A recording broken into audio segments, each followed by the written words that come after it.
Halo Udayana, Bali, dan Indonesia. Kembali lagi bersama kami dalam podcast BMPM Universitas Udayana, Kabinet Reparasi Cita Udayana, bersama saya, Nibu Tunanda Kebayansari, tentunya akan menemani teman-teman semuanya pada sesi podcast kali ini. Oke teman-teman, kali ini kami hadir bersama dengan Kementerian Kebijakan Nasional BMPM Universitas Udayana, Kabinet Reparasi Cita Udayana. Kali ini kita hadir bersama dengan tajuk Kilas Balik 22 Tahun Reformasi. Oke teman-teman, seperti biasa, seperti podcast-podcast yang lainnya, Nanda tidak akan sendiri nih teman-teman. Selalu akan ditemani oleh pembicara-pembicara yang hebat dan tentunya berkompeten dalam bidangnya. Dan pada kali ini Nanda akan ditemani oleh seorang pembicara yang merupakan lulusan dari Universitas Udayana dan saat ini beliau menjadi seorang aktivis dari Greenpeace dan beliau juga terdahulunya merupakan seorang aktivis mahasiswa teman-teman.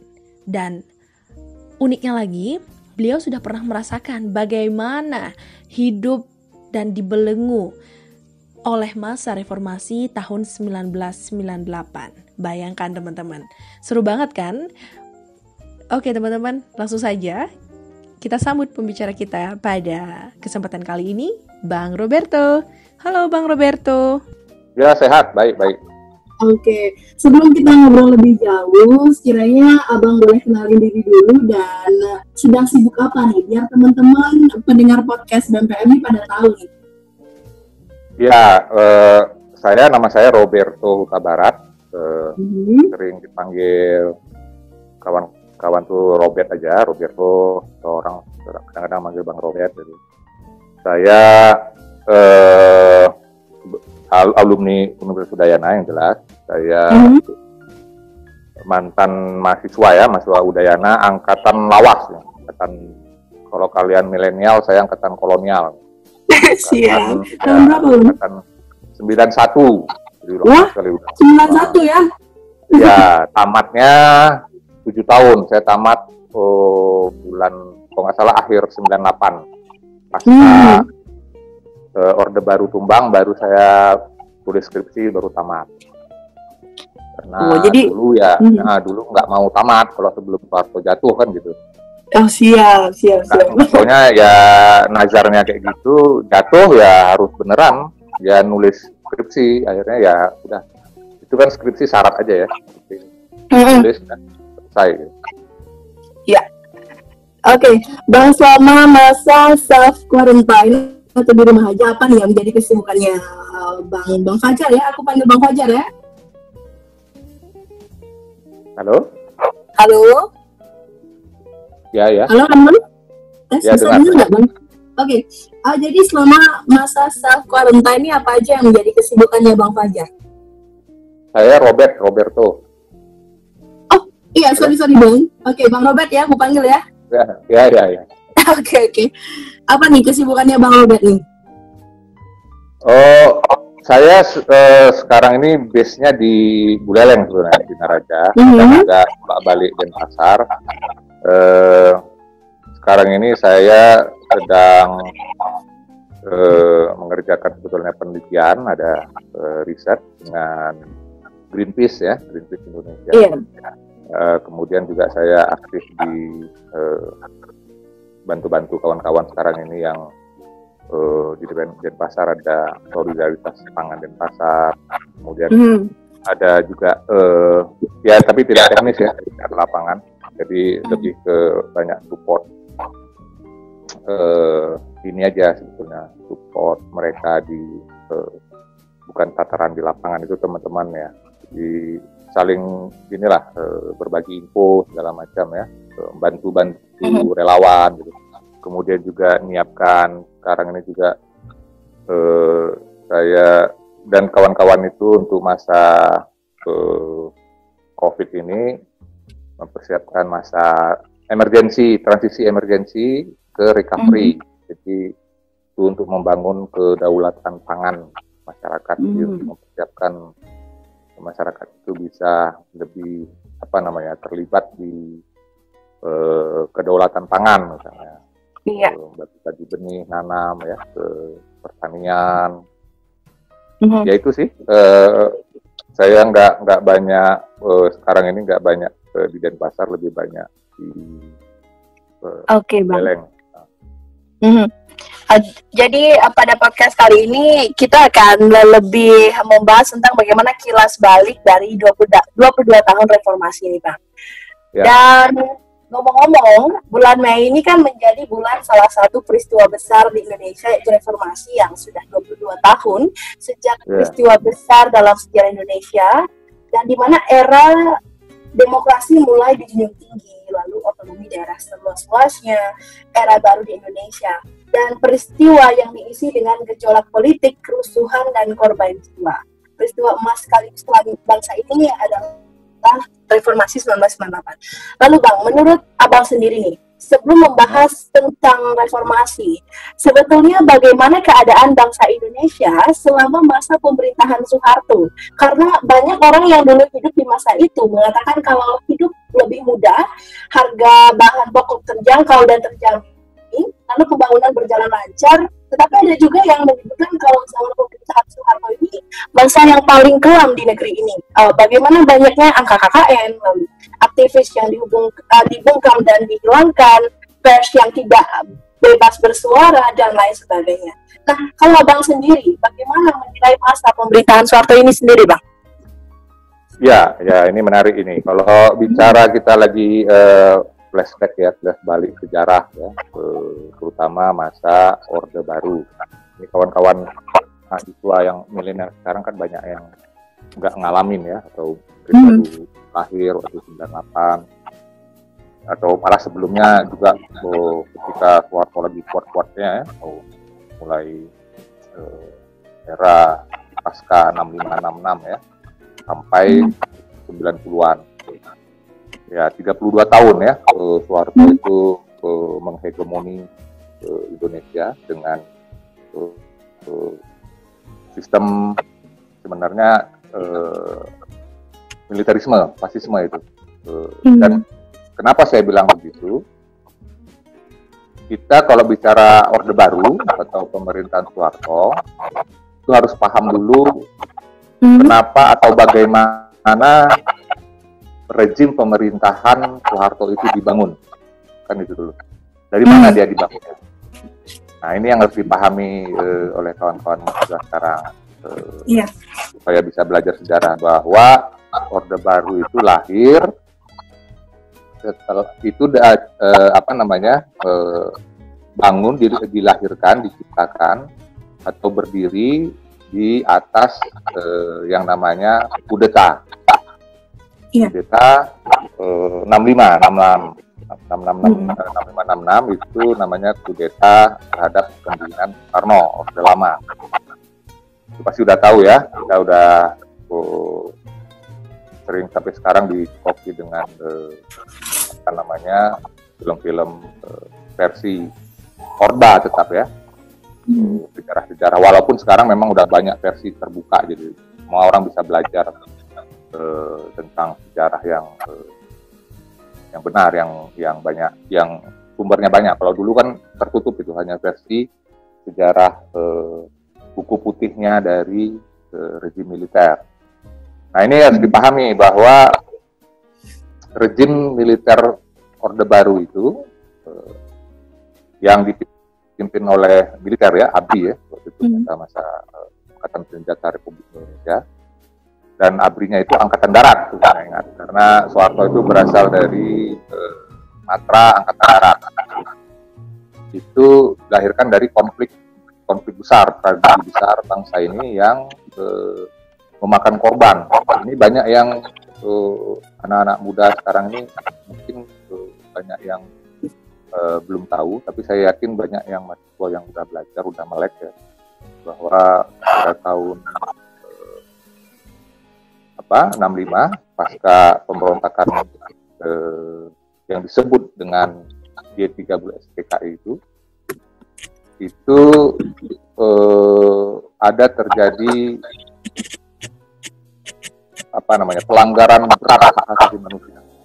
Pelanggaran berat hak asasi manusia yaitu ditangkap, dibunuh atau bahkan dibantainya antara banyak versi mengatakan antara 500 sampai 1 juta orang-orang yang dituduh atau terlibat sebagai simpatisan Partai Komunis Indonesia. Dan harus diingat bahwa sebelum Orde Baru muncul, Partai Komunis Indonesia itu partai yang sah.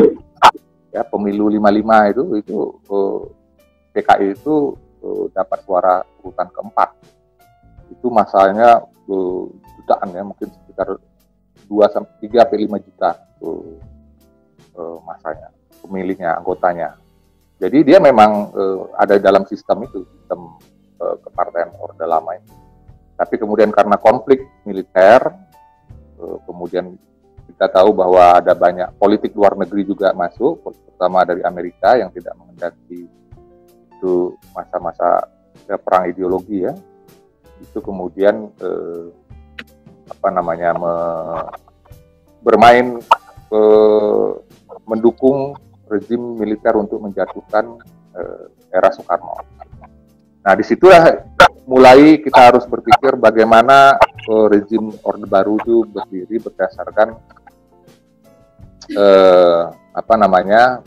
di bawah ketidakadilan, karena orang-orang dibunuh, dibantai, tidak ada yang proses pengadilan secara adil, tapi kemudian hanya banyak sekali di daerah-daerah di Sumatera, di Bali, di Jawa, hampir di seluruh Indonesia terjadi pembantaian. Dan kita tahu bahwa setelah itu Indonesia aliran politik ekonominya berkiblatnya ke barat ya, ke sistem kapitalisme. Itu ditandai dengan undang-undang penanaman modal asing. Kita tahu bahwa setelah Soeharto berdiri, diambil alih kepemimpinan Soekarno, itu Presiden Soeharto itu langsung membuka kerjasama terutama dengan investor Amerika, yaitu mendirikan Freeport McMoran di Papua. Padahal saat itu status Papua itu belum jelas, belum masuk ke Indonesia, tapi sudah ditandatangani bahwa sepihak ya, perjanjian sepihak antara rezim Soeharto dengan Freeport. Nah, dari situ aja kita bisa melihat bagaimana orientasi ideologi politik ekonominya Orde Baru itu yang memang sangat liberal, neolib ya, rezim yang sangat pro barat. Indonesia juga kita tahu bahwa para birokrat yang terlibat membangun sistem ekonomi Indonesia itu ada istilahnya itu mafia Berkeley, lulusan Amerika Berkeley. Jadi semuanya dipasok pemikiran-pemikiran dari barat. Itu namanya ideologi pertumbuhan ya, pembangunan. Pokoknya yang penting pertumbuhan ekonomi, prestasi besarnya, pembangunan, tapi tidak dengan dibangun asas keadilan atau hukum itu. Jadi hukum itu di tangan seseorang, di tangan Soeharto itu, pemimpin yang sangat pasti. Jadi hukum itu adalah Soeharto itu. Itu tidak ada demokrasi sebetulnya. Demokrasi itu dibajak oleh sistem Soeharto. Jadi semua pemimpin waktu itu harus dari kalangan ABRI, Angkatan Bersenjata Republik Indonesia, terutama dari Matra Angkatan Darat. Jadi kita tahu seperti Golkar itu bukan partai ya, dia sebuah golongan yang diciptakan untuk menghegemonis sistem pemerintahan Indonesia. Jadi semua pegawai negeri harus masuk Golkar. Jadi nggak ada yang namanya pegawai negeri waktu itu netral, nggak. Pegawai negeri itu harus otomatis dia harus masuk ke dalam sistem yang dibangun oleh Soeharto itu.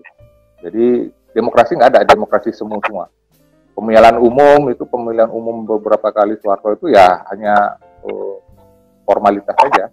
semuanya demi untuk memenangkan kembali rezim Soeharto. Makanya dia bisa bertahan selama 32 tahun. Ya kalau artinya ada yang dia membangun, ya udah pasti. Siapa yang rezim manapun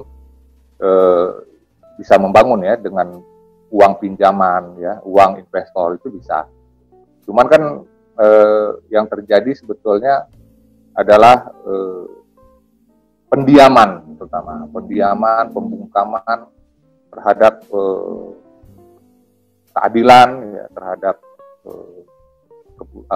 apalagi terhadap sistem demokrasi, sistem keterbukaan, sistem ekonomi yang adil gitu. Jadi seluruh ekonomi itu dipegang oleh elit-elit. Makanya akhirnya terjadi korupsi atau KKN dulu dibilang, kolusi dan nepotisme itu merajalela karena semuanya ditentukan oleh kebijakan negara itu oleh tangan besi. Rakyat harus nurut, kalau enggak ditangkap. Itu bukan cuma ekonomi, hampir semua lini itu, sampai ke persoalan pertanian pangan aja itu juga dihegemoni oleh negara. Orang tidak boleh menanam dengan cara-cara tradisional, harus menggunakan cara-cara yang disebut dengan revolusi hijau ya, atau dulu disebut dengan BIMAS ya, bimbingan massal pertanian. Itu harus menggunakan benih-benih dari pabrik, pupuk kimia, jadi udah diprogram gitu. Kemudian sistem pendidikan pertanian juga dihegemoni. Itu ingat bahwa rezim Soeharto menghegemoni itu lewat pendidikan juga. Didirikan IPB ya, Institut Pertanian Bogor itu dulu adalah untuk di dalam dunia pertanian itu yang mengkampanyekan pemakaian penggunaan sistem pertanian revolusi hijau yang berbasis pada industri, pabrik, mesin, pertanian kimia. Nah itu banyak sejak itu ya pengetahuan lokal hilang karena petani tidak boleh menggunakan sistem yang lama atau tradisi yang lama. Ada banyak kalau kita nggak habis-habis kalau cerita soal rezim Soeharto. Jadi ya, intinya memang rezim itu mengakumulasi modal dan keuntungan itu hanya di pihak-pihak elit saja. Yeah. Masyarakat di bawah itu diberi remahan-remahan ya. Ingat dulu kebijakan ekonominya trickle down effect ya. Trickle down effect itu dampak menetes ke bawah gitu. Jadi ada investasi, nanti toh juga katanya pertumbuhan ekonomi itu nanti akan yang di bawah akan kena tetesannya gitulah kira-kira. Ada yang di bawah yaitu tetesan air mata yang dapat bangunan. Oke, Bang. Menarik sekali. Lalu jika berbicara masalah reformasi nih, Bang. Reformasi ini dianggap sebagai peristiwa yang sangat penting bagi Indonesia. Nah, menurutnya Bang Roberto di sini, arti reformasi bagi Indonesia itu seperti apa dan mengapa peristiwa reformasi itu sebegitu berarti? Dan lantas seperti apa perjuangan untuk meraih reformasi itu? Mungkin bisa dijelaskan karena Abang juga kan ikut waktu itu kan pada tahun perjuangan 1998 itu kan, Bang ya? Iya. Ya kalau saya sebetulnya ngikutin atau merasakan itu, saya juga bagian dididik dari sistem Orde Baru ya, jangan keliru. Walaupun saya lawan Soeharto dulu segala macam, abdi segala macam. Ingat bahwa saya dididik dalam sistem yang sangat orba, karena saya SD, SMP, SMA itu nggak tahu apa-apa. Baru setelah kuliah baru saya dapat, setelah saya merantau, karena saya SD kebetulan dari Sumatera Utara ya. Saya ingat SD, SMP itu saya berapa kali, 3 atau 4 kali itu mulai kelas 5 atau kelas 6 sampai SMP itu setiap tanggal 30 September atau awal Oktober itu harus nonton film G13 PKI di bioskop. Jadi kita sudah dijejali, dicuci otak gitu. Belum lagi sistem sejarah ya, pelajaran-pelajaran sejarah itu kita hanya dapat pelajaran-pelajaran sejarah dari versi buku putihnya Orde Baru. Kemudian saya masuk ke kuliah di Udayana tahun 91. Masih kental ya suasana Orde Baru itu ya, kampus juga Dan di mana-mana saya kira itu, sampai saya terlibat aktif dalam dunia gerakan itu juga nggak panjang, itu dari tahun 93 sampai 95 aja, 2-3 tahun lah. Ya di situ kita memulai, kalau untuk di tingkat Udayana itu memulai gerakan atau pendidikan kepada mahasiswa untuk lebih bisa melihat fenomena atau realitas yang ada secara kritis. Jadi tidak asal nerimo aja, tidak asal terima, taken for granted, tidak hanya nak muluk itu kata orang Bali, tidak hanya hanya belajar, hanya kuliah gitu, tapi belajar kritis gitu. Karena bedanya sebetulnya mahasiswa sama pelajar itu kan beda dikit aja, masih sama-sama nakal, tapi derajatnya mahasiswa itu dia punya lebih banyak akses ya, punya lebih banyak ruang gitu. Nah waktu itu kita sebetulnya zaman Soeharto itu karena sumber informasi, sumber pengetahuan itu sangat sedikit, jadi kita tergerak untuk mencari sumber informasi yang lain. Ingat bahwa zaman Soeharto itu memang sangat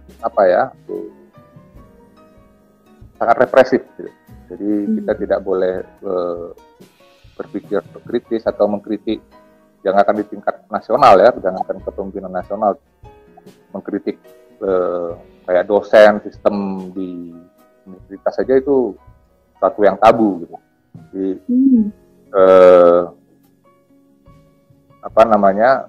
itu yang sebetulnya memicu mahasiswa untuk untuk bergerak gitu. Reformasi itu kan sebetulnya intinya, substansinya adalah melakukan perubahan. Reform itu kan make a change ya, membuat perubahan, to improve ya, untuk memperbaiki.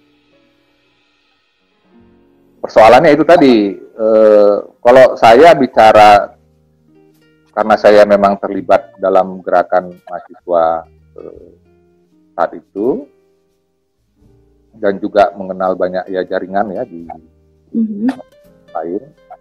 Sebetulnya memang kalau saya hanya bicara reformasi ya jatuhnya romantis. Saya berusaha ini supaya tidak romantis ya, supaya tidak saya hanya menang wah itu masa yang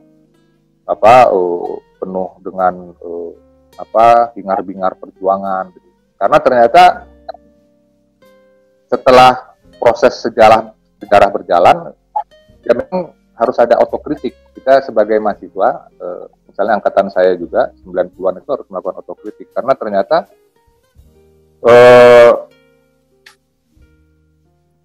kita dulu itu mungkin terlalu terfokus ya dengan sosok pemimpin atau Soeharto gitu. Jadi memang lebih agak simbolik dia. Pokoknya Soeharto jatuh gitu. Soeharto itu adalah simbol dari kekejaman, militerisme, pelanggaran HAM berat gitu, sistem yang sangat sosok pemimpin yang brutal gitu ya. Yang penting dia jatuh gitu. Nah ternyata itu tadi, sementara sistemnya sebenarnya pasca reformasi ya nggak banyak berubah. Memang ada perubahan yang mendasar ya, misalnya kita tahu bagaimana ABRI akhirnya dibubarkan, itu berhasil.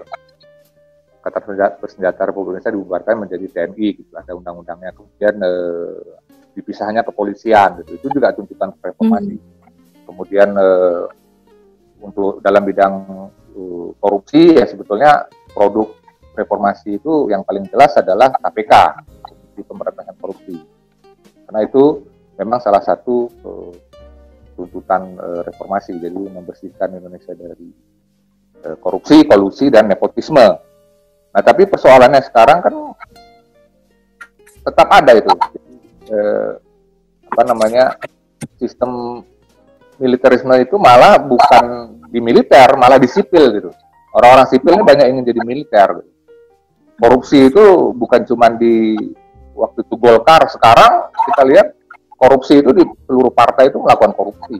Kita lihat bisa ada datanya itu di KPK, bagaimana seluruh partai yang berkuasa atau partai yang masuk dalam electoral threshold yang bermain dalam pemilu itu hampir semuanya terlibat dalam korupsi. Nggak ada yang bebas korupsi, nggak ada yang zero korupsi, itu nggak ada. Karena ini sistemnya, ini persoalan sistem yang sebetulnya lalai, bahwa produk bahkan angkatan saya pun sekarang ini yang sudah masuk ke dalam sistem itu menjadi nyaman, dia menjadi Soeharto baru, dia menjadi militer yang baru, dia menjadi orde baru yang dulu dilawannya. Karena dia hanya tahu cara memimpin, dia hanya tahu bagaimana cara berkuasa itu ya lewat orde baru. Jadi ini yang harus sebetulnya dikoreksi, misalnya oleh angkatan muda, angkatan milenial sekarang. Ya banyak saya kira angkatan milenial sekarang yang jago-jago. Walaupun milenial sekarang ini dikooptasi juga ya, dikooptasi oleh istana, oleh pemerintahan. Kita tahu bahwa ada staf khusus milenial, yaitu kan staf khusus yang dikooptasi itu, yang lahir dari privilege, keistimewaan, punya hak istimewa. Gitu. Padahal mereka cara-caranya juga cara-cara ngemban duit negara juga, menggunakan kekuasaannya untuk menguntungkannya diri dan kelompoknya. Sebetulnya itu sistem yang bobrok ini, yang sangat buruk ini, itu yang belum bisa dari zaman reformasi dulu dibongkar. Sampai sekarang siapapun aktivis paling radikal, paling keras dulunya itu, begitu dia masuk sistem, habis dia akan dikooptasi, akan dimakan oleh sistem. Kenapa? Karena memang sistem demokrasi, terutama lihat di sistem partainya, itu partai itu hanya partai-partai yang ada sekarang itu tidak lebih dari semacam panitia yang menghisap rakyat, darah rakyat kecil juga. Ya, sama, mereka juga melakukan praktek-praktek KKN juga, sama seperti zaman Orde Baru. Apa bedanya? Jadi sebenarnya nggak ada banyak perubahan, walaupun dulu dibilang reformasi itu mau merubah, ya perubahan itu akhirnya lama-kelamaan kita lihat bahwa busuknya masih ada. Busuknya itu tetap, sistem itu yang sistem Soeharto itu sulit sekali diangkat ya, diobati. Itu mungkin karena nggak tahu ya sistem pendidikannya segala macam ya.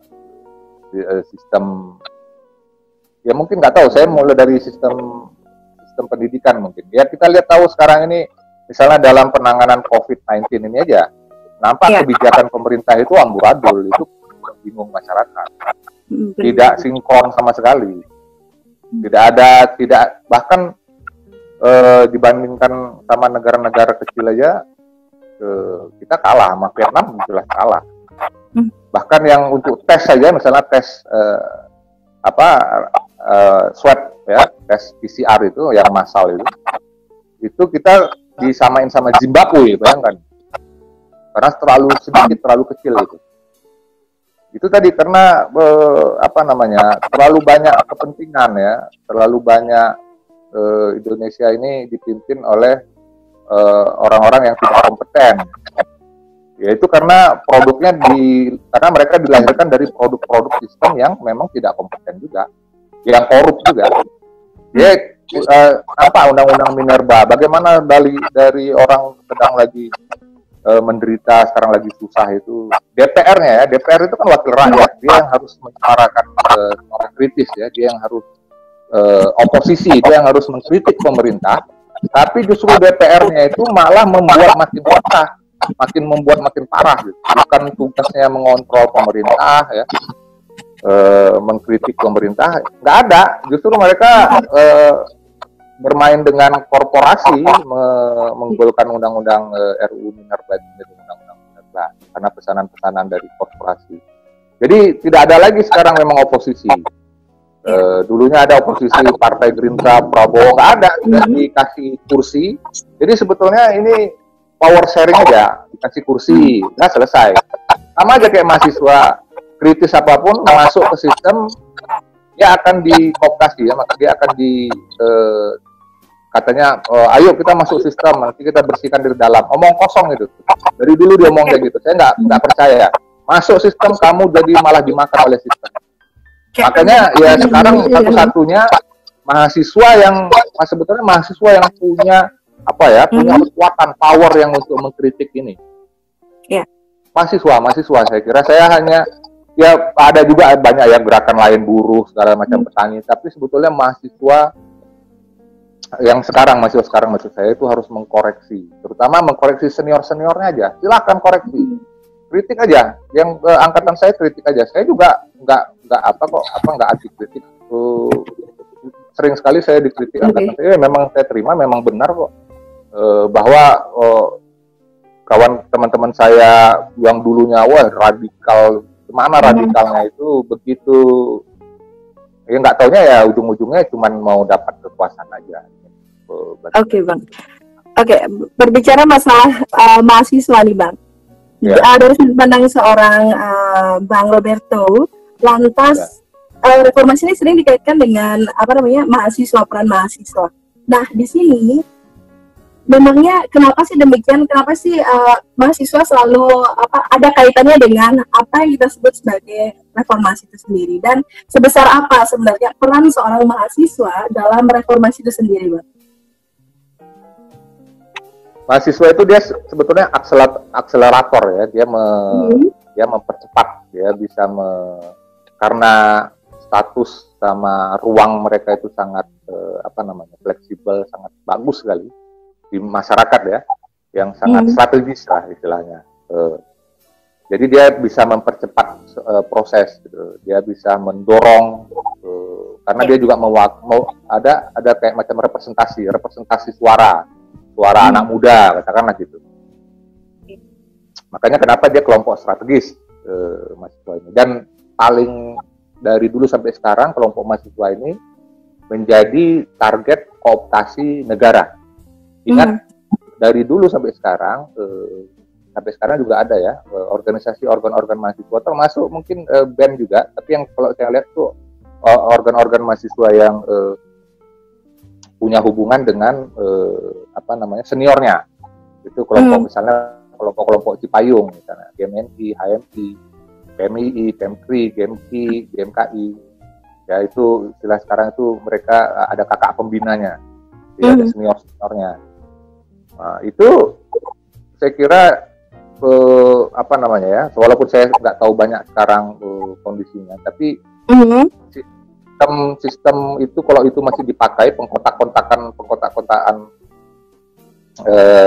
organisasi itu kemudian disokong oleh senior yang duduk di kekuasaan, maka itu ya begitu berputar-putar gitu aja, jadi lingkaran setan aja. Karena mahasiswa akhirnya walaupun nanti jadi katakanlah dia kritis, jadi pemimpin, bisa menyuarakan masyarakat, tapi kalau ujung-ujungnya dia hanya menyembah pada senior, kemudian minta jatah masuk partai segala macam, ya udah itu ngulang-ngulang aja. Padahal mahasiswa itu nggak seperti itu. Mahasiswa itu dia dia mempunyai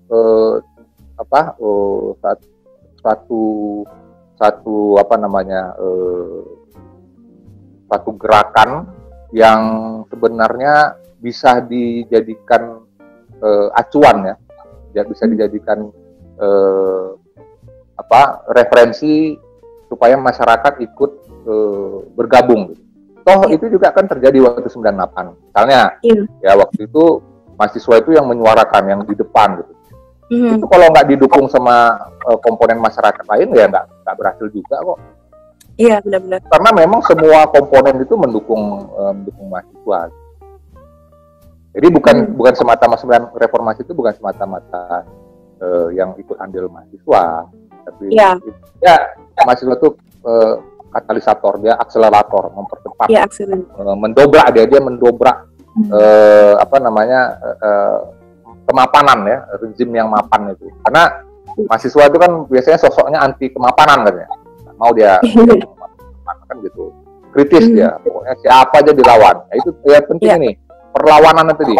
Mahasiswa itu kelompok representasi perlawanan yang sangat strategis. dalam sistem bernegara.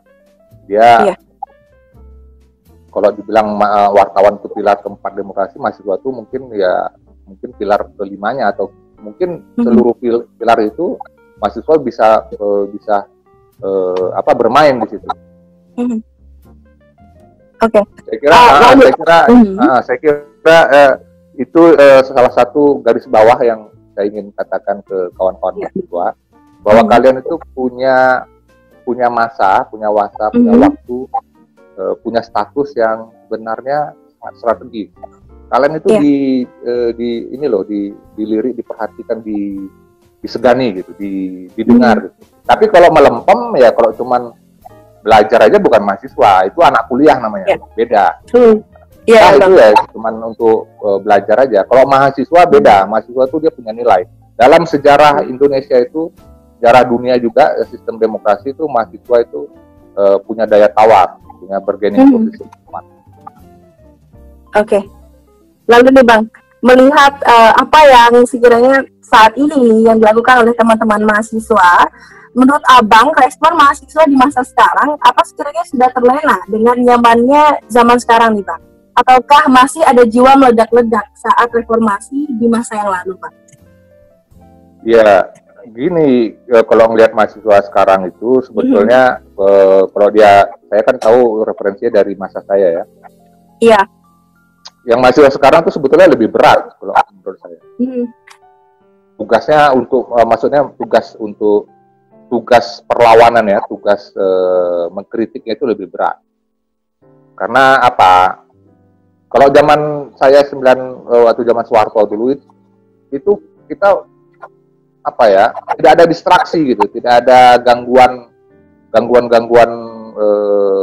isu gitu. Ya isunya fokusnya ke intinya Soeharto harus jatuh gitu.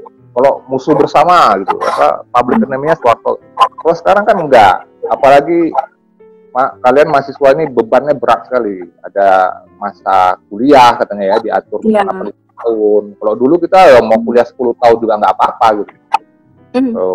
Kuliah juga uang kuliah juga nggak berat gitu. Saya dulu satu semester 70 apa 80 ribu gitu ya, 6 bulan gitu. Ya walaupun memang tingkat inflasi ya kita ini dulu besar, tapi ya nggak terlalu berat. Kalau sekarang saya dengar 12 juta, 8 juta. Iya Bang. Sistemnya ya yang sangat bisnis ya, karena kita sekarang dia harus mencari uang sendiri gitu. Iya. Jadi orientasi bisnisnya itu sangat kental, bukan orientasi pendidikan. Dan sekarang mahasiswa sekarang itu ada dua sisi. Mereka sebetulnya sangat punya instrumen yang banyak sekali, kuat sekali, terutama dari teknologi informasi, teknologi media sosial. Tapi itu juga yang bisa melemahkan, karena media sosial juga itu yang membuat distraksi itu kan, cepat sekali berubah. Aplikasi, isu, belum lagi yang tren-tren segala macam. Itu yang nggak ada dalam masa dulu waktu zaman 80-an, 90-an. Kalau sekarang kan mahasiswa itu kalau untuk bergerak sebetulnya bisa cepat, karena mereka bisa mengorganisir lewat teknologi. Tapi itu juga yang bisa menghalangi mereka, karena apalagi banyak yang akhirnya, karena ingat ya, ini licikan kapitalisme ingat bahwa prinsipnya mereka selalu menciptakan kebutuhan baru. Dia buat kebutuhan baru, dia membuat hiburan. Kapitalisme itu yang paling bahaya kan, dia membuat hidup enak ya, nyaman. Iya. Mahasiswa juga main game, dia lupa dah dia kritik ke pemerintah gitu. Dia kasihkan main game, kasihkan aplikasi. Jadi daya kritisnya ditumpulkan. Tapi kalau untuk dapat informasi, sebetulnya mahasiswa sekarang nggak bacaannya gila-gila kan. Mereka bisa mengakses buku apapun, buku baru pun mereka bisa akses lewat teknologi informasi. Beda dengan kita dulu, kita nggak bisa nunggu buku-buku yang dari luar atau yang penulis baru itu harus nunggu berbulan-bulan dulu gitu. Menghubungin orang menghubungin orang-orang misalnya tokoh-tokoh akademik yang kritis segala macam itu nggak susah dulu ya. Kalau sekarang kan gampang. Ada teknologi nih, ini kalian dari Denpasar, saya Singaraja pakai Zoom, udah bisa. Iya. Nah, kalau dulu ya saya itu ingat sekali sama teman-teman dulu itu karena zaman saya itu saya sebetulnya di mahasiswa itu nggak banyak belajar di teori ya. Teori itu saya di kampus itu cuma paling 20% lah, 20-30, 70% saya tuh cari di luar, cari mentor. Saya mencari mentor, banyak kawan-kawan itu mencari mentor, mencari guru-guru alternatif. Karena yang kita tahu di kampus itu teorinya atau yang dikasih itu ya cuma mengulang aja. Itu pendidikan rezim ya yang positivistik, yang tiris, yang tidak kritis. Jadi kita mencari mentor itu kayak macam berguru, pergi misalnya ke Jawa Tengah, ke Jogja, ke Jakarta, atau di Bali kita cari guru politik. Karena apalagi banyak orang-orang kritis itu yang dulu dibungkam ya. Sekarang orang kritis manapun kalian bisa mengaksesnya. Nah, yang juga memang menjadi dilema juga. Mahasiswa akhirnya itu tadi saya bilang mudah distraksi dia. Dia pindah-pindah, nggak fokus dia. Dia banyak gangguan isu. Bisa juga dia jadi nggak mendalami, nggak dalam dia. Berapa banyak mahasiswa sekarang yang mendalami, yang saya tanya ya, ada nggak kalian mendalami misalnya ansos, analisa sosial, mendalami sumber-sumber buku-buku kritis yang mendalami ya, bukan cuma baca teori-teori sosiologi kritis ya, teori-teori sosial apolitik yang kritis. Ya baca mungkin mahasiswa sekarang bisa banyak bacanya, tapi bagaimana dengan melakukan prakteknya. Nah itu yang mungkin mahasiswa sekarang itu karena problem kemajuan teknologi informasi ini itu menjadi tantangannya. Saya nggak bilang mahasiswa nggak ada terlibat ya, karena saya tahu ada mahasiswa yang juga sekarang ini terlibat di gerakan-gerakan lokal ya, gerakan-gerakan rakyat. Tapi ya itu tadi, itu seberapa, karena dominasinya kan ya masih ya di kampus, masih yang kayak hidup semacam resi ya, semacam menara gading gitu kalau istilahnya kita dulu. Bahwa di kampus itu kelompok yang eksklusif gitu. Baru turun kalau ada masyarakat menjerit atau protes gitu.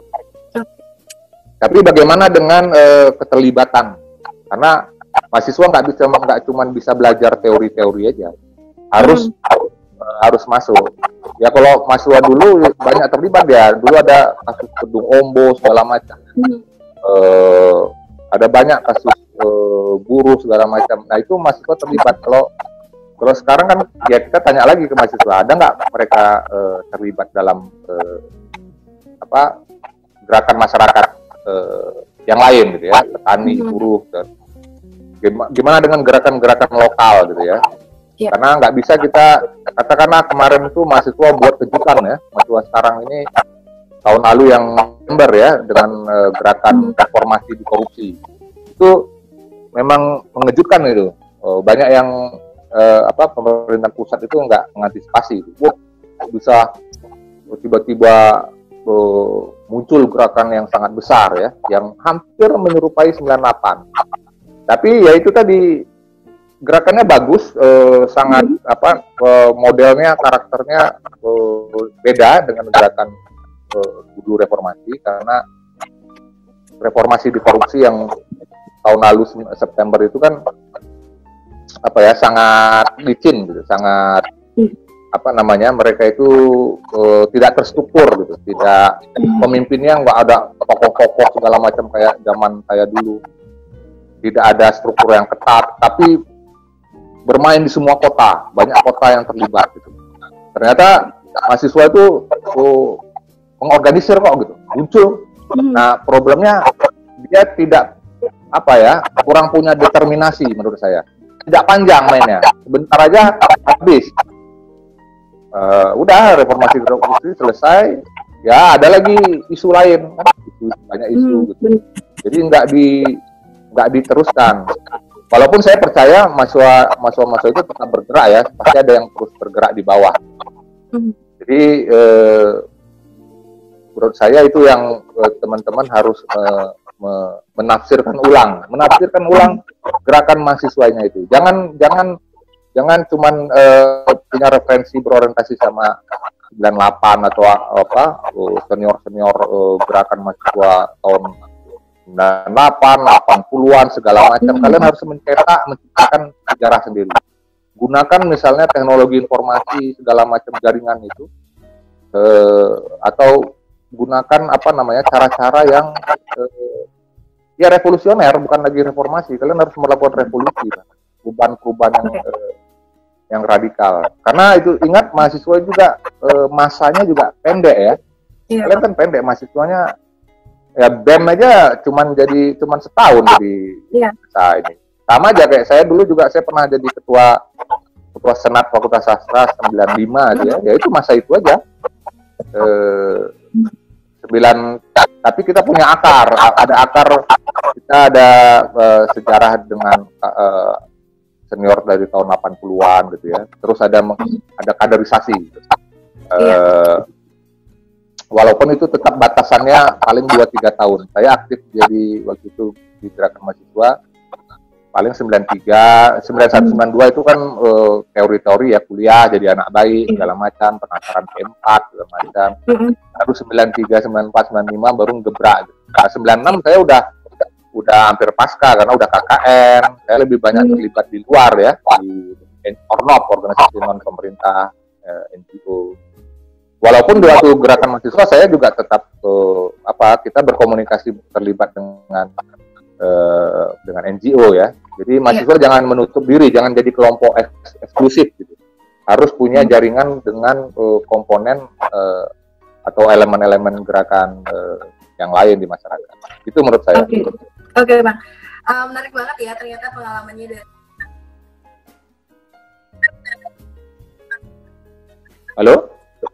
Halo, nggak dengar? Putus. Halo? Suaranya nggak dengar. Halo, tes. Ya, Bang. Tadi tes. Nggak, kok kecil, suara kamu kecil. Oke, bentar, Bang. Oke, halo Bang, tes. Bisa dengar? Iya. Udah. Tadi menarik banget nih pengalamannya dari Bang Roberto terkait dengan perjuangannya terdahulu ya. Lalu kita kembali lagi ke reformasi nih Bang. Apakah reformasi bisa berjalan sesuai dengan yang diharapkan saat setelah lengsernya Soeharto nih Bang? Kan Abang merasakan tuh pada waktu itu. Apakah bisa berjalan sesuai dengan diharapkan setelah lengsernya Soeharto sendiri?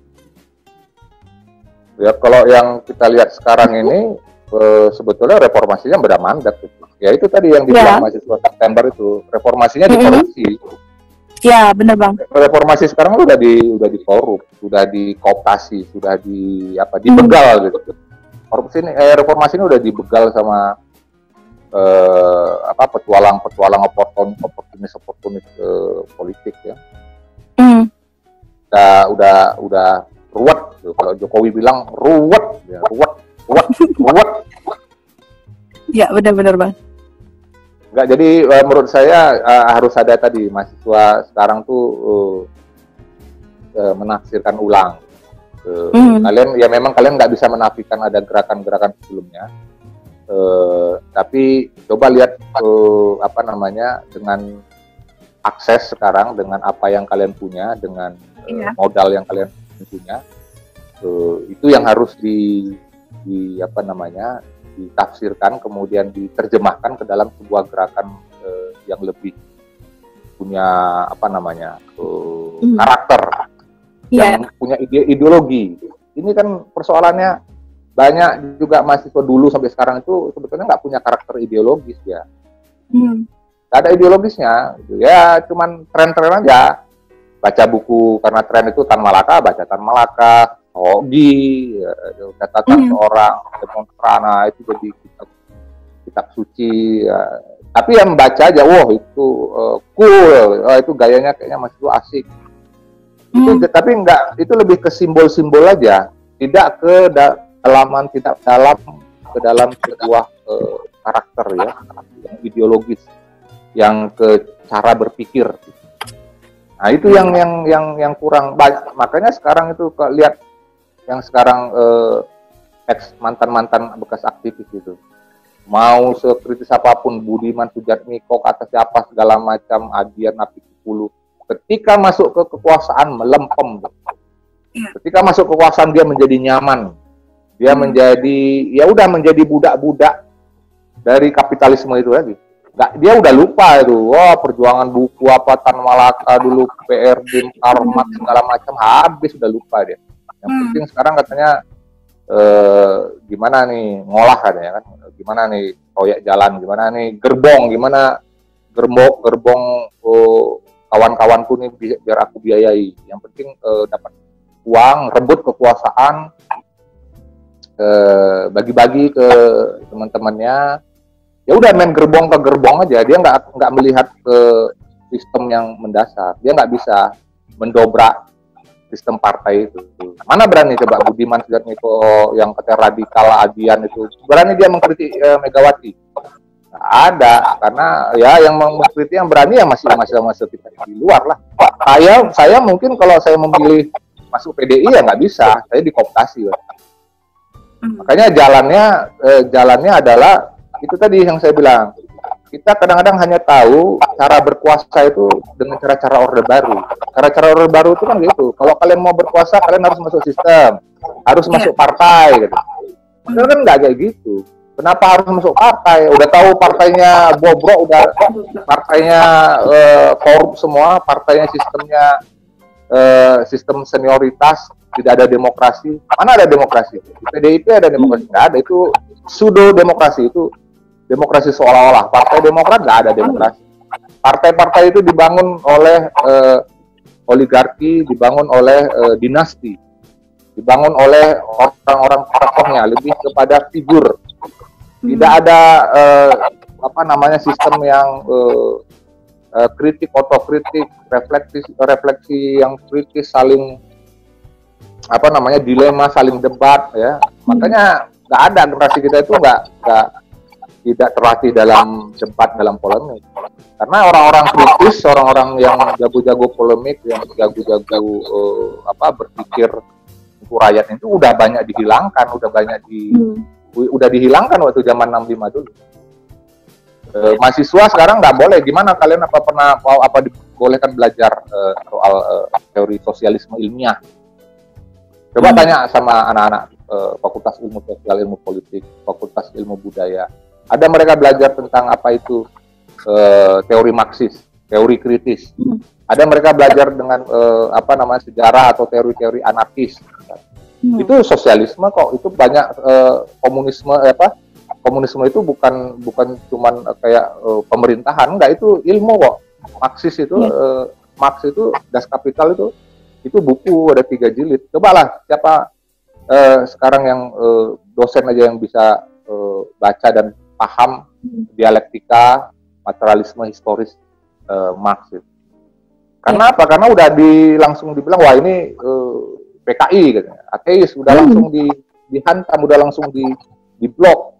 Padahal itu kan ilmiah, itu sosialisme ilmiah. Tadi itu yang saya bilang, kenapa karakter ideologi itu harus dibangun. Kalau enggak ya kita hanya mengulang-ulang aja. Nah, jadi ketua BEM, jadi ketua senat, ketua pemimpin apalah, kebanyakan ketua gitu, nanti tamat dari mahasiswa pergi ke kakak pembina, mau masuk organisasi di bawahnya partai gitu. Nanti berkarir ke partai atau berkarir ke birokrat. Jadi akademik birokrat. Bukan meneliti atau menulis secara kritis, tapi menulis untuk dapat naik pangkat, kan gitu. Untuk dapat. Jadi untuk memikirkan dirinya dan kelompoknya aja. Terutama dirinya ya. Bukan untuk yang dibilangnya rakyat segala macam yang dulu dia bilang perjuangan rakyat, nggak ada. Karena ya ujung-ujungnya mereka hanya itu tadi, tahu cara berkuasa, tahu cara bagaimana merebut kekuasaan atau menjalankan kekuasaan itu, ya cara-caranya Orde Baru aja. Ya ngulang-ngulang begitu aja. Makanya tidak ada sensitif ya dengan kebutuhan warga, sensitif terhadap kepentingan bersama. Itu nggak ada, solidaritas itu tidak dibangun ya. Solidaritas ya ini aja, hanya wacana aja gitu. Tapi dalam gerakan nggak ada, praksisnya nggak ada. Orang bisa banyak pintar baca buku, ngikut ahli-ahli dunia segala macam, tapi kalau dia hanya berdiam diri, dia tidak lakukan apa-apa, dia hanya nulis-nulis tanpa ada praksisnya, ya dia hanya menjadi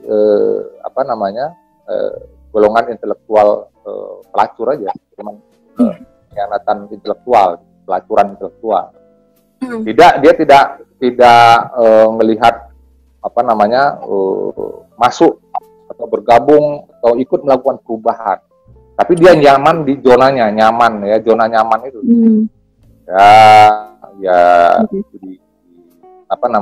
Di dalam sistem yang membuat dirinya nyaman.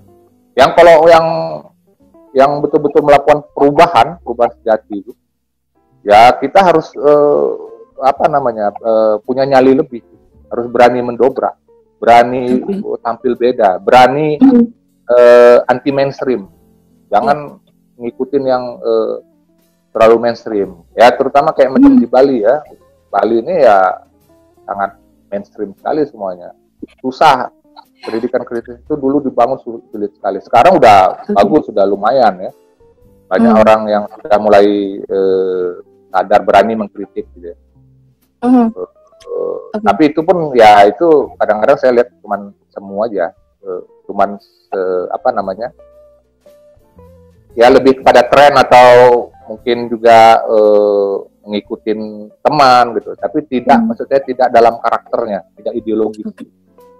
Itu yang saya kira mahasiswa itu yang sekarang itu dengan aksesnya yang banyak, dengan mereka mudah sekali dapat akses, dapat info, buku segala macam itu dengan sekali klik aja. Itu yang kalian punya kekuatan sebenarnya, menurut saya ya. Oke. Lalu nih Bang, kita berbicara tentang peran mahasiswa lagi nih. Nah, dalam keadaan yang seperti saat ini, yaitu terutama di masa pandemi COVID ini, di mana kita dihimbau untuk self-quarantine, lalu membatasi kegiatan di luar rumah.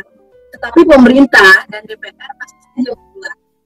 Setelah beberapa minggu yang lalu ditetapkan masih saja untuk membahas Omnibus Law, dan yang terbaru ada informasi bahwasannya mengesahkan RUU Minerba yang merupakan salah satu poin tuntutan reformasi di korupsi kemarin nih Bang, yang sudah bertukar.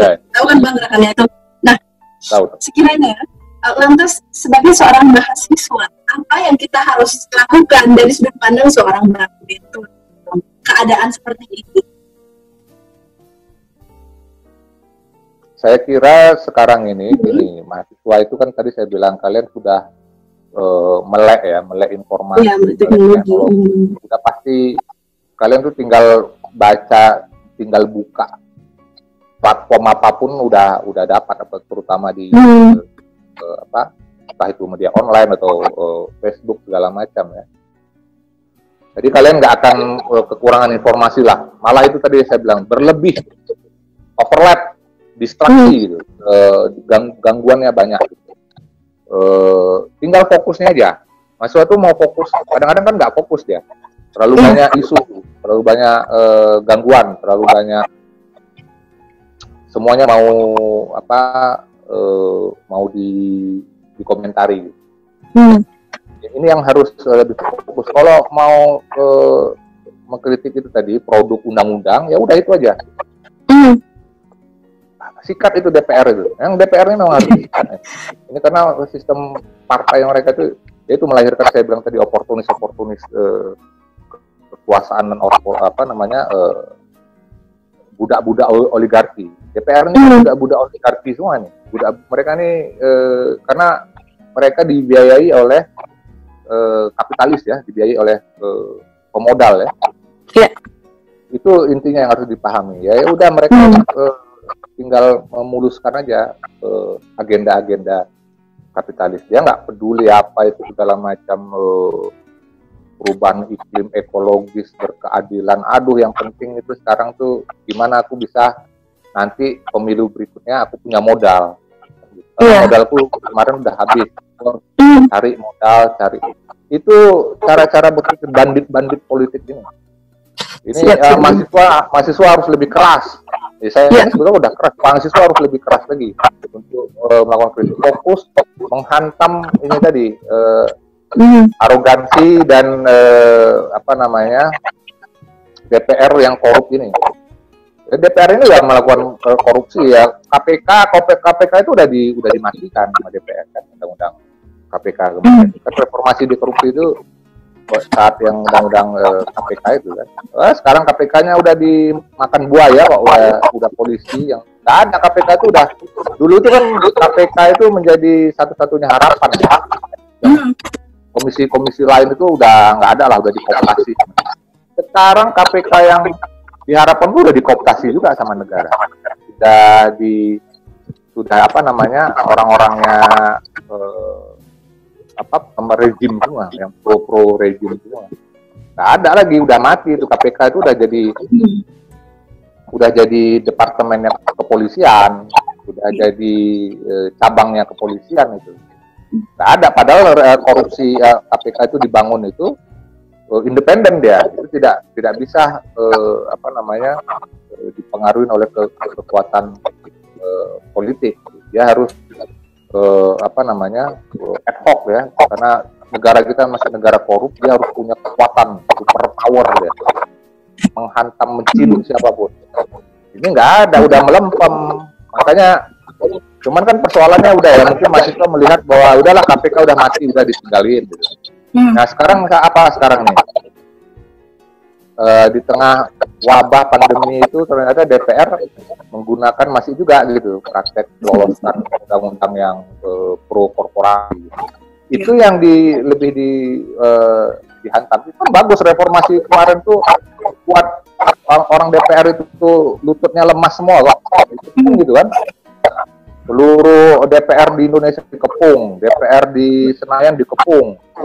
Hampir kencing-kencing celana itu DPR-nya. Tapi nggak didobrak, nggak di kalau 98 kan nekat-nekat itu, langsung masuk diduduki itu DPR-nya, di-occupy namanya, di-occupy, suruh bubarkan mereka. Nah ini sebetulnya kalau mahasiswa sekarang lebih kuat, kalau saya sarankan nih tadi, duduki itu DPR itu. Preteli semua itu. Banyak kok yang kemarin tuh mahasiswa, ada beberapa saya kira di beberapa tempat di Sulawesi itu yang menarik ya aksinya gitu ya. Yang shaming ya, membuat malu DPR itu.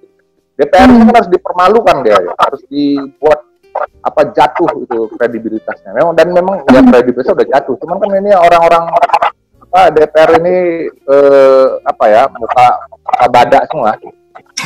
Udah nggak peduli dia dengan kritik, itu nggak peduli. Mereka udah dapat kekuasaan kok, dapat bagi-bagi duit negara kan. Mereka dapat tunjangan, gaji besar, rumah, mobil, udah enak. Nggak ada lagi yang kritis. Gitu.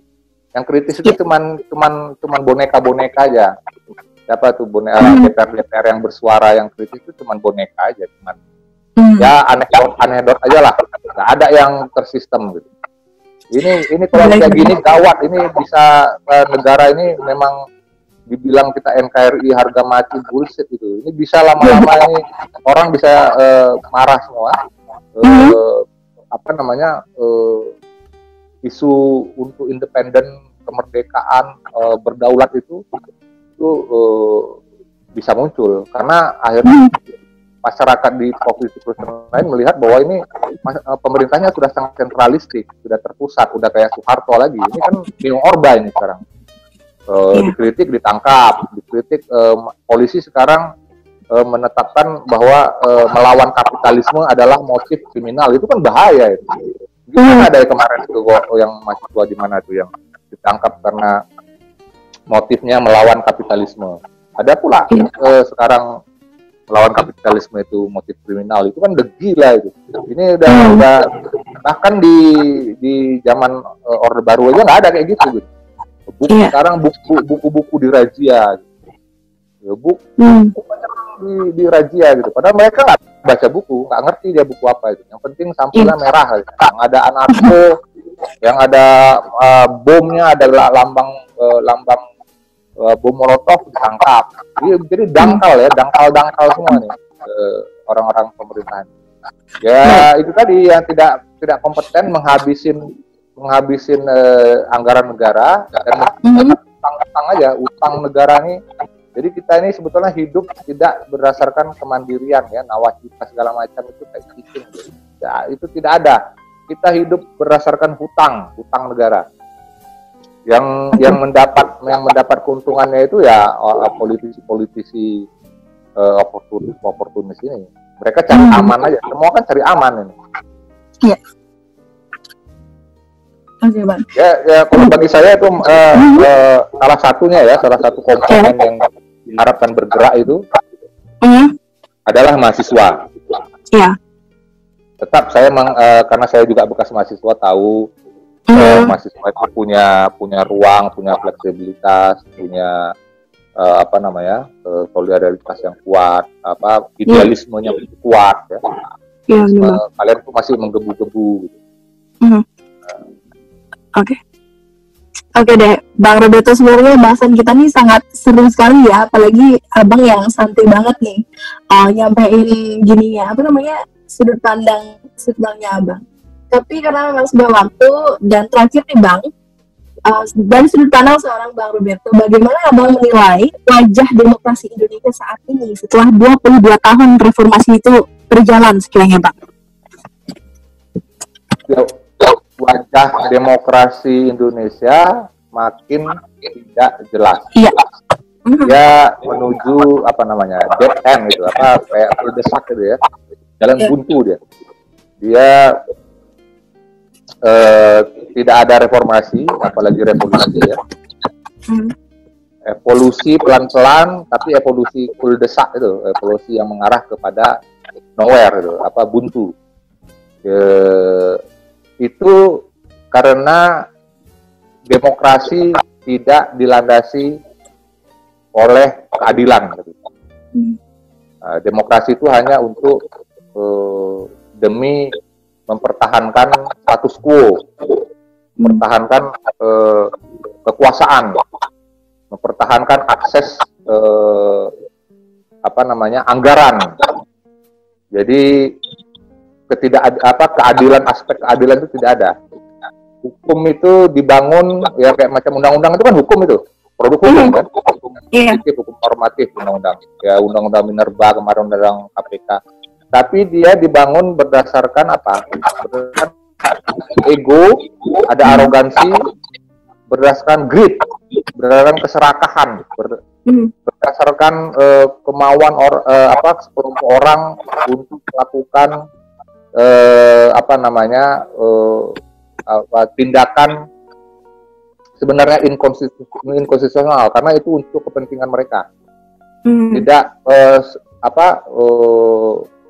pasal 33 itu nggak ada lagi, pasal 34 fakir miskin dipelihara negara, nggak ada itu.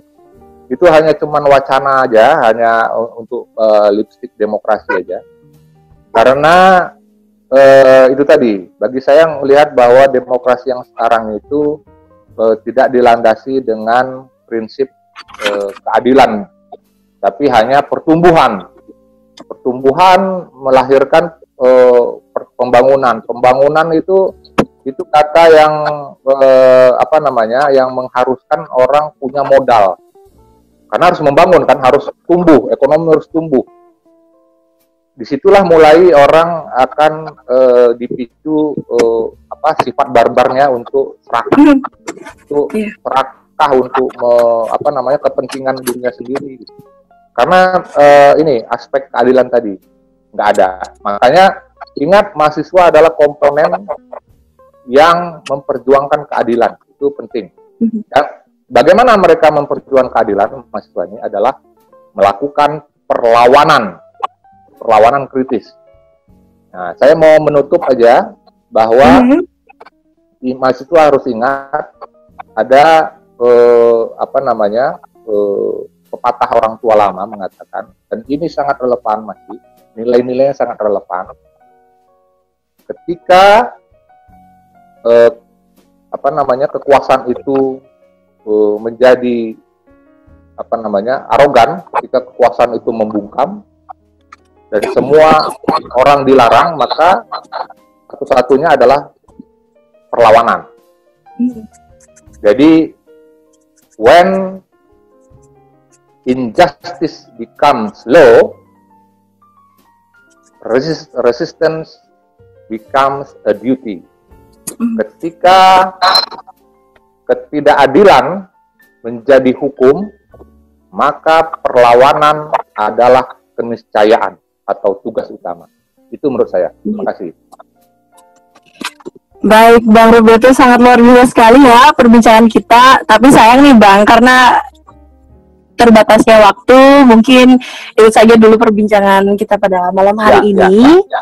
Nah, itu dia teman-teman, perbincangan kita sangat menarik dengan Bang Roberto yang secara lugas telah membahas mengenai 22 tahun reformasi. Terima kasih untuk Bang Roberto yang sudah menyempatkan waktunya berdiskusi dengan teman-teman di sini. Dan pastikan teman-teman pendengar selalu mendengarkan podcast kita karena akan banyak informasi-informasi dan diskusi-diskusi menarik akan selalu diadakan. Oke, teman-teman semuanya, podcast kali ini Anda tutup dengan sebuah quotes, yaitu sejak 2 dekade lalu sampai sekarang, mari kita refleksikan bersama-sama apa yang menjadi arti dan semangat reformasi. Peristiwa besar yang telah banyak memberikan makna bagi kita bangsa Indonesia. Perjuangan kita sebagai mahasiswa tidak harus sama persis seperti apa yang telah terjadi 22 tahun lalu. Tetapi, yang lebih penting adalah bagaimana jiwa-jiwa semangat dan pikiran kritis masa lalu selalu bisa tertular ke generasi sekarang. Kita masih bisa meneruskan obor api semangat reformasi dengan cara kita sendiri, tanpa mengurangi sebuah esensi dari reformasi, dan semoga apa yang menjadi cita-cita reformasi dapat terrealisasi kini dan nanti. Oke teman-teman, aku Nanda Kebayansari, terima kasih sudah mendengarkan podcast BMPM kali ini. Dan jangan lupa terus pantengin dan juga terus mendengarkan podcast kami ya. Sampai jumpa dan terima kasih teman-teman.